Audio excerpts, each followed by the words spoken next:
So our topic is to study about gold leaf electroscope कि क्या होती है. So gold leaf electroscope is that device by which we can detect the nature of charge present on any object और amount of charge जो उसको detect करना है कि किस nature का charge इस object है. For example अगर मैंने ये rod दिखा दी और कह दिया कि बताओ ये object charge है या neutral है, तो इसको डिटेक्ट कैसे करोगे. दूसरा, इस पर कौन सा, अगर ये चार्ज है तो इस पर कौन सा चार्ज है, किस टाइप का चार्ज है, पॉजिटिव चार्ज है या नेगेटिव चार्ज है, तो ये बताने का काम जो डिवाइस कर रहा है वो है गोल्ड लीफ इलेक्ट्रोस्कोप. इसकी कंस्ट्रक्शन देख लेते हैं जल्दी से.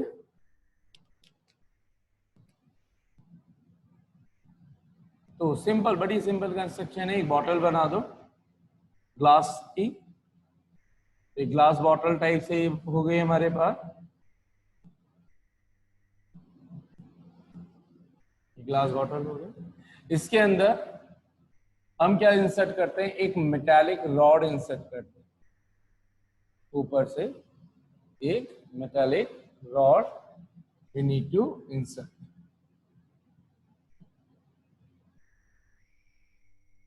तो ये मेटालिक रॉड इंसर्ट कर दी और यहां पर इसको कर दिया गया पैक और यहां लगा दिया एक रबर कॉर्क. ये रबर कॉर्क लगा दिया ताकि चार्ज इधर उधर ना फैले. इसको ये ऊपर वाला हिस्सा भी रबर कॉर्क. इसके लास्ट एंड पर, वन ऑफ द एंड पर हमने रख दी हैं गोल्ड की फॉइल्स, बहुत थिन फॉइल. और यहां पास में रख दी हैं metallic foil like aluminium foil in that way. तो ये थिन फॉइल हमने यहाँ पे रख दी है, किसी भी मेटल की, एल्यूमिनियम फॉइल और इस तरह की. और ये है हमारी क्या, ये जो फाइल हल्की सी, जो मैंने दिखा रही, इसको मैं थोड़ा सा ब्लू शेप दे देता हूँ, ब्लू कलर उसको दे दिया. ये लास्ट एंड से क्या अटैच कर दी मैंने, गोल्ड की लीव्स. ठीक, ये इनिशियली थोड़ी पास पास ही रखता हूं इनको ताकि समझने में आसानी हो. ठीक है, इस जगह पर ऊपर ही ऊपर वाली एंड पर हम इसको थोड़ा इजी बनाने के लिए चाहो तो एक मेटालिक डिस्क रख दो आप. मेटालिक डिस्क इसलिए रख रहे हैं ताकि कोई सा भी ऑब्जेक्ट इसके कहीं से भी टच किया जा सके मेटालिक डिस्क के साथ. ये हमने रख दी मेटालिक डिस्क. अब जो भी ऑब्जेक्ट होगा जिसको हमें, तो भी थोड़ा भावनाओं को समझना, टेढ़ा वेढ़ा हो गया तो थोड़ा सा मुझे ऐसा लग रहा है कि ऐसे अच्छा जा रहा है, सीधी मान करके काम करना है ना भाई. तो हमें क्या करना है, ये रॉड लेकर के आए मान लीजिए, और आपसे पूछा जा रहा है कि बताइए ये वाली जो रॉड है, ये रॉड कैसी चार्ज है, पॉजिटिव चार्ज है, नेगेटिव चार्ज है या न्यूट्रल है. तो हम क्या करते हैं, इस रॉड को इस डिस्क पे ले जा करके टच कर देते हैं. डिस्क पे ले जा करके टच कर दिया. जैसे ही टच किया तो मान लीजिए इस पर कोई ना कोई सा एक चार्ज होता, या तो पॉजिटिव चार्ज होता या नेगेटिव चार्ज होता. तो पहले समझने के लिए मैं बोल देता हूं कि पॉजिटिव चार्ज. तो पॉजिटिव चार्ज, और ये वाली डिस्क भी हमने बोल रखी है कि ये भी मेटल डिस्क ही है, तो मेटल डिस्क और ये मेटालिक रॉड. तो चार्ज कंडक्शन मेथड हो गया. तो चार्ज इसके ऊपर आता डिस्क पर, डिस्क के ऊपर आकर के रॉड के थ्रू नीचे तक पहुंचता, पहुंच करके ये एक्यूमुलेट होता, एक इधर की तरफ और एक इधर की तरफ. ठीक है, तो अभी देखते हैं कि साहब क्या हुआ. तो सबसे पहले तो ये देखते हैं कि क्या इस पर चार्ज है. तो अभी मुझे नहीं पता कौन सा टाइप का चार्ज है, तो शुरू में बस ये डिटेक्ट करते हैं कि क्या इस पे चार्ज है. तो देखिए यहाँ पर अगर ये न्यूट्रल होगा, तो न्यूट्रल होगा तो कोई चार्ज आएगा ही नहीं, कुछ नीचे तक कुछ भी नहीं आएगा.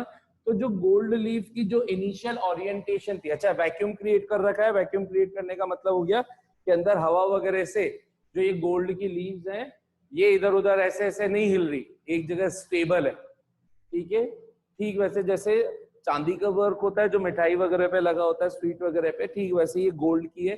गोल्ड की इसलिए लेते हैं क्योंकि वो जल्दी से टूटती नहीं है और थिन होती है, तो इजीली वो स्प्रेड वगैरह हो सकती है अगर इसको जरूरत होगी तो अगर इसको टच किया, अगर यहाँ पर इनकी ओरिएंटेशन में कोई चेंजेस नहीं आए तो हम बोलेंगे कि ये ऑब्जेक्ट न्यूट्रल है।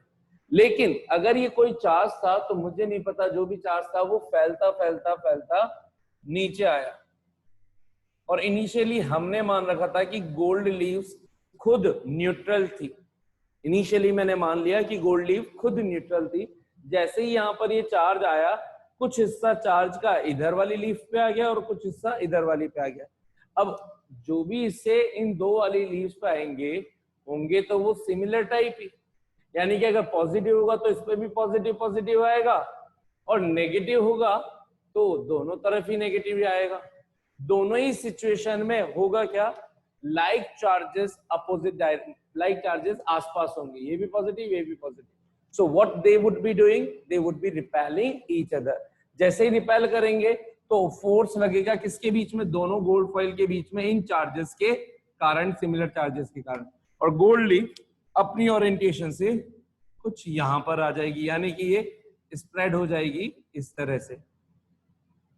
तो स्प्रेड होना, अपनी पोजीशन से स्प्रेड होना, इस चीज को शो करता है कि ये ऑब्जेक्ट किसी न किसी तरह का चार्ज था। अब वो पॉजिटिव होता तो भी स्प्रेड होती, नेगेटिव होता तो भी स्प्रेड होती। तो इससे बचने के लिए कि अब चार्ज का डिटेक्शन कैसे करें, तो हमें पता है कि गोल्ड एक मेटल है और मेटल को अगर पॉजिटिव चार्ज इजीली दिया जा सकता है, तो हमने शुरू में ही अगर मान लो कि गोल्ड लीफ को पॉजिटिवली थोड़ा सा चार्ज कर रखा हो, तो इनिशियली अगर न्यूट्रल हो तो बिल्कुल एक्चुअल में ऐसी सिचुएशन में होती दोनों पॉइंट, ये ऐसे बिल्कुल पास पास न्यूट्रल होने पर।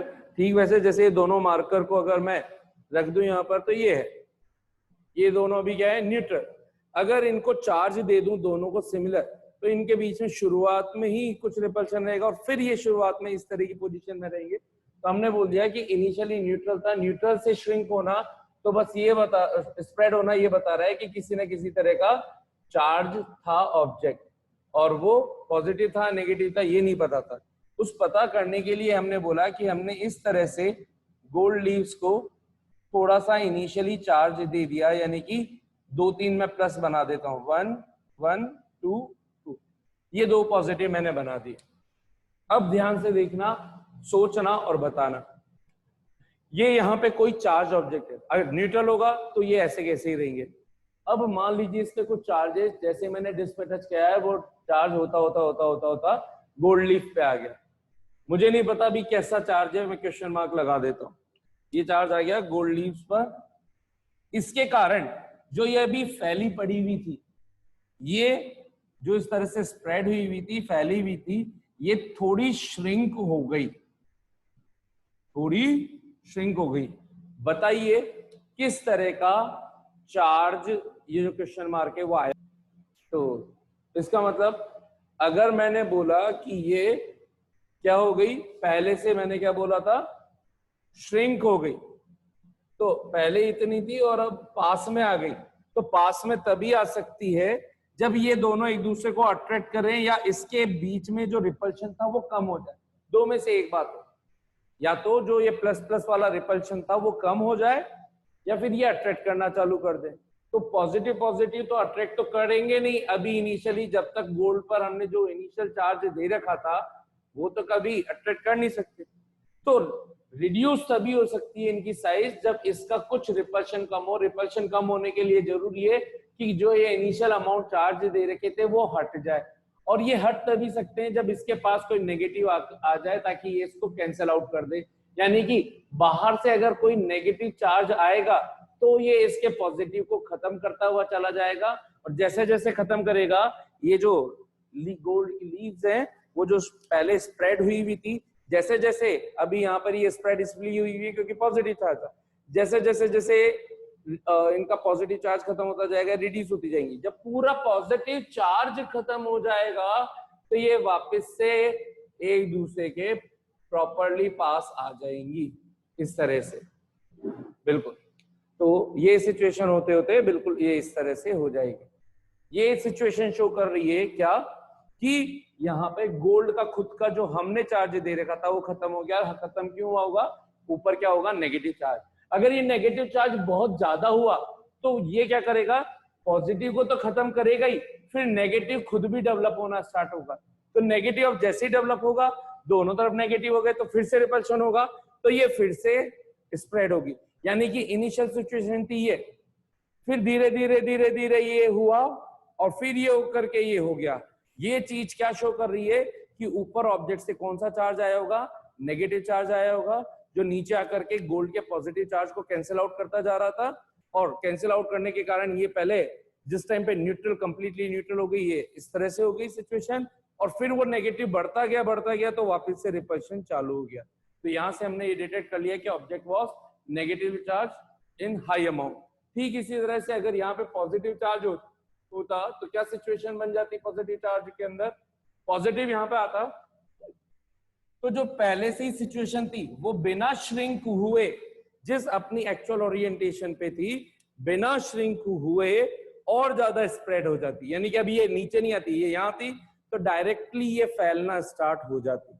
डायरेक्टली फैलती तो हम डायरेक्टली कह देते हैं कि ऊपर जो भी चार्ज है वो किस टाइप का है? पॉजिटिव चार्ज है। तो इस तरह से गोल्ड लीफ इलेक्ट्रोस्कोप को यूज कर लिया जाता है किसी भी ऑब्जेक्ट पर चार्ज का नेचर कैसा है, न्यूट्रल है, पॉजिटिव है, नेगेटिव है, हाई अमाउंट में है, किस तरह का है। ये जो थिन फॉइल्स हैं ये इसलिए लगा रखी है ताकि एक पर्टिकुलर रेंज से ज्यादा ये फैल नहीं जाए, ऐसे नहीं हो जाए चौड़ी होकर के टूट जाए। तो यहाँ पर भी अगर मान लीजिए मैं किसी तरह का चार्ज लगा दूं, जैसे metallic charge plus plus plus, तो ये एक पर्टिकुलर लेवल से ज्यादा इसको फैलने नहीं देंगी। ये इसका रीजन है, तो ध्यान रखना है। ये इसकी गोल्ड लीफ इलेक्ट्रोस्कोप है। इसकी कंस्ट्रक्शन वर्किंग बड़ी सिंपल है। मेटेलिक डिस्क लगाई, मेटल रॉड लगाई, नीचे 2 गोल्ड लीफ लगाई, दोनों तरफ एक थिन फॉइल लगाई, जिस भी ऑब्जेक्ट का चार्ज डिटेक्ट करना है उसको उस पे टच कराया, जो वो चार्ज है मेटेलिक डिस्क के थ्रू मेटल रॉड से होता नीचे ट्रांसफर हो जाएगा गोल्ड लीव्स पर। गोल्ड लीव्स पर अगर पॉजिटिव चार्ज शुरू से ही हमने दे रखा है तो अगर इस पर पॉजिटिव रॉड वाला ही चार्ज है, अगर रॉड पॉजिटिव चार्ज थी तो डायरेक्टली अपनी एक्चुअल सिचुएशन से और ज्यादा स्प्रेड होंगी, जो इस चीज को डिटेक्ट करेगा कि जो ऑब्जेक्ट आपने टच किया है मेटेलिक डिस्क पर वो पॉजिटिव चार्ज है। और अगर नेगेटिवली चार्ज रॉड थी तो वो नेगेटिव चार्ज यहाँ पहुंचने पर शुरू में अपनी इसके गोल्ड की खुद के प्लस को पहले रिड्यूस करेगा, जिसकी वजह से इनिशियली गोल्ड की लीफ श्रिंक होगी, और अगर ज्यादा अमाउंट में हुआ तो वो चार्ज वापस से इस पर नेगेटिव जनरेट होने लगेगा, तो ये वापस से और स्प्रेड होगा। तो इनिशियल सिचुएशन से पहले श्रिंक एंड देन स्प्रेड, इस चीज को शो करता है कि high amount of negative charges contain on the object. हाँ भाई, कितनों को ये गोल्ड लीफ इलेक्ट्रोस्कोप अच्छे से समझ में आ गई?